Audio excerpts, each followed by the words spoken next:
এই বিল কয় টাকা হয়েছে? ভাই বিল 70 টাকা। রাখ, বিল আমি দিয়ে দিচ্ছি।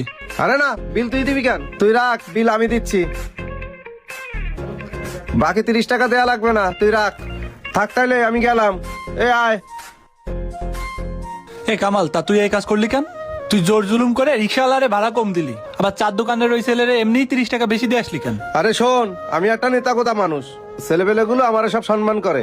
ছেলেবেলে সবগুলোরে নিয়ে এই দোকানে বসি আর আড্ডা দিই। এখন এরে যদি একটু বকশিস না দিই, তাহলে কি আমার মান সম্মান থাকে? তারপরেও তুই কিন্তু এই কাজটা ঠিক করিসনি। তুই এসব বুঝবি না, এসব বাদ দে। থাক তুই, আমার কাজ আছে, আমি বেরিয়ে গেলাম। আচ্ছা। এখন আবার কে ফোন দিচ্ছে? আমার বউ ফোন দিচ্ছে কেন এখন? হ্যালো। এই শুনছো, বাবু না হঠাৎ অসুস্থ হয়ে পড়েছে। হ্যাঁ, কিভাবে? জানি না, তুমি তাড়াতাড়ি হাসপাতালে আসো। হ্যাঁ, আমি এখনই আসছি, তুমি টেনশন করো না। হে আল্লাহ, কোনো পাশে তো কোনো রিক্সাও দেখছি না, কি করবো এখন?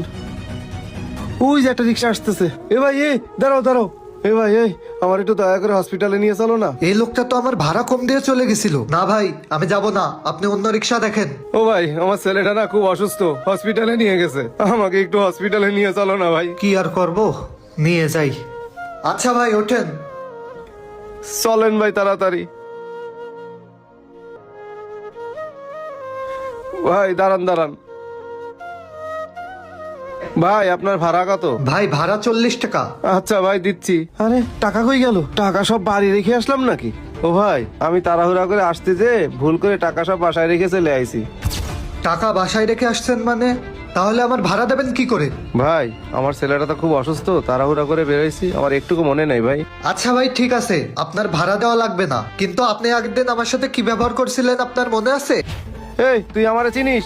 আমি এই এলাকার বড় ভাই। এই এলাকার সব ছেলে পেলে আমার কথাই চলে, আর তুই আমার কাছে বেশি ভাড়া চাচ্ছিস। তোরে কিন্তু এই এলাকার রিক্সা নিয়ে ঢুকতে দেবো না। আমার সাথে পাগলামি করিস নে। এনে 20 টাকা রাখ। ও ভাই, আমরা গরিব হতে পারি, কিন্তু আমরাও মানুষ। আমাদের সাথে এমন খারাপ ব্যবহার করবেন না ভাই। আপনি আপনার ক্ষমতার জোর দেখে সেদিন আমাকে ভাড়া কম দিয়ে চলে গেছিলেন। আমি আজকে আপনাকে দেখেই চিনছি। আমি আসতাম না আপনার সাথে, শুধুমাত্র আসছি আপনার সন্তানের কথা চিন্তা করে। আপনি বলছেন আপনার সন্তান অসুস্থ, আমি না করতে পারিনি। আমি রিক্সাওয়ালা হতে পারি, কিন্তু আমার ভিতর মানবতা আছে। আপনার ক্ষমতার জোর দেখিয়ে অসহায় গরিব মানুষের উপর এমন অত্যাচার করেন না। যাই হোক ভাই, দোয়া করে আপনার ছেলেটা তাড়াতাড়ি সুস্থ হয়ে আপনার কোলে ফিরে আসুক। আর এমন কারোর সাথে করেন না ভাই।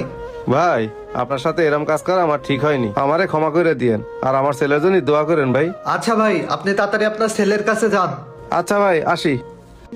ক্ষমতার জোর দেখিয়ে কারোর সাথে খারাপ ব্যবহার করবেন না, কারণ আপনার বিপদে আপনার পাশে কে দাঁড়াবে সেটা কিন্তু কেউ বলতে পারে না। তাই সবার সাথেই ভালো ব্যবহার করা উচিত।